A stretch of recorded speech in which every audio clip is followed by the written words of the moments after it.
নারী সংস্কার কমিশন অনেকগুলো প্রস্তাব দিয়েছে, যে প্রস্তাবের বিরোধিতা অনেক রাজনৈতিক দল করেছে, ইসলামিক দলগুলো সামনে থেকে করেছে, সকল ইসলামিক দল একসাথে এক মঞ্চে উঠেও এর প্রতিবাদ করেছে। সেই জায়গা থেকে আসলে হচ্ছে আমরা বলছি যে হচ্ছে আমাদের রাজনীতি হচ্ছে মধ্যমপন্থী রাজনীতি, সেন্ট্রিস্ট পলিটিক্স। আমরা এই পলিটিক্সের মধ্যে আমরা বহুত্ববাদকে ধারণ করতে চাচ্ছি। সেই বহুত্ববাদ বলতে আমাদের মূল্যবোধের সাথে, ধর্মীয় মূল্যবোধের সাথে সাংঘর্ষিক এমন কোনো বহুত্ববাদ নয়, যেটা আমাদের দীর্ঘ সময় ধরে সভ্যতাগত যে সাংস্কৃতিক যে মূল্যবোধ বাংলাদেশের মানুষের, সেটার সাথেও যেন সাংঘর্ষিক না হয়।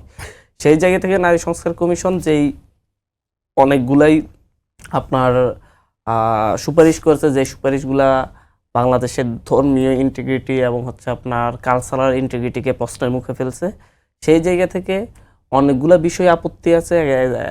একটা দল হিসেবে, একটা আপনার ধর্মীয় মূল্যবোধের মানুষ হিসেবে, অথবা হচ্ছে এক জায়গা থেকে একটা সংস্কৃতির হিসেবে, আমাদের বাংলাদেশের একটা নিজস্ব সংস্কৃতি রয়েছে, সেই সংস্কৃতির জায়গা থেকে এটার বিরুদ্ধে আমাদের অবস্থান নেয় এটা অস্বাভাবিক না। তবে সম্পূর্ণ সকল প্রস্তাবের বিরুদ্ধে অবস্থান নেয় সেটা না, কিছু কিছু প্রস্তাবের ব্যাপারে আপত্তি রয়েছে। সেই জায়গা থেকে হেফাজত অনেকগুলা দাবি করেছে, ইসলামিক রাজনৈতিক দলগুলো তারা করেছে, এবং মধ্যমপন্থী, সেন্ট্রিস্ট, এমনকি লেফটিস্ট অনেক পলিটিক্যাল পার্টিও তারাও বিভিন্ন জায়গা থেকে এই ব্যাপারে আপত্তি রয়েছে।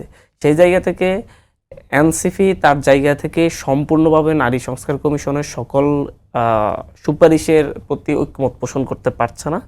কারণ এনসিপি মনে করে এদেশের ঐক্য টিকে রাখতে হলে এদেশের মানুষকে ঐক্যবদ্ধ রাখতে হলে তাহলে হচ্ছে সকল ধর্মীয় মূল্যবোধকে, আপনার কালচারাল ইন্টিগ্রিটি এবং হচ্ছে আপনার রিলিজিয়াস ইন্টিগ্রিটি, এটাকে অবশ্যই সমুন্নত রাখতে হবে। এটার সাথে সাংঘর্ষিক হয় এমন কোনো কাজ করা যাবে না।